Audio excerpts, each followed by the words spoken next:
আমি মোহাম্মদ মনিরুল ইসলাম 2024-25 সেশনে medical admission লিস্টে 40তম হয়ে ঢাকা মেডিকেল কলেজে পড়াশোনার সুযোগ পেয়েছি আলহামদুলিল্লাহ। প্রি মেডিকেলে মূলত এসএসসি কে ফোকাস করে পড়াশোনা করানো হয়, সাথে মেডিকেল এডমিশন টেস্টের প্রিপারেশনটাও একটু এগিয়ে রাখা হয়।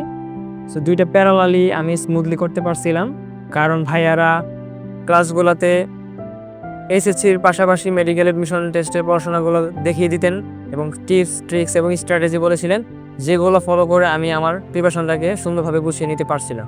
মেডিকেল এডমিশন টেস্টের সময়টা খুবই অল্প পাওয়া যায়, মাত্র প্রায় 3 মাসের মতো। এই সময়ে তো হিউজ সিলেবাসটা আসলে শেষ করা অনেক টাফ হয়ে যায়।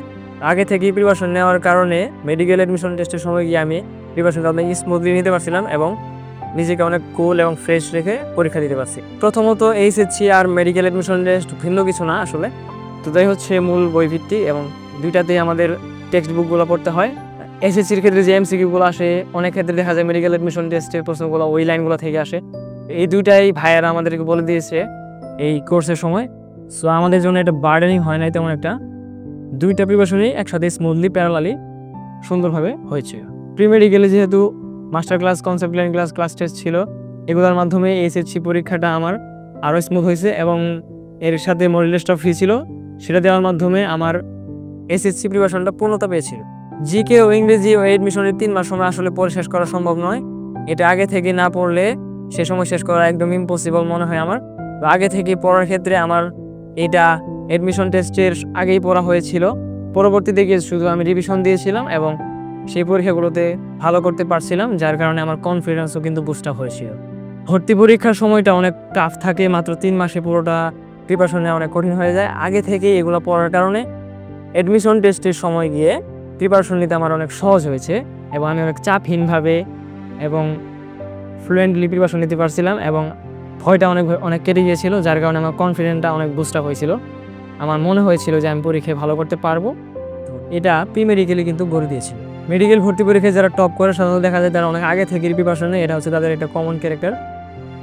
তো এইটা প্রি মেডিকেলের মাধ্যমে মূলত এই প্রিপারেশনটা নেওয়া যায় আগে থেকে।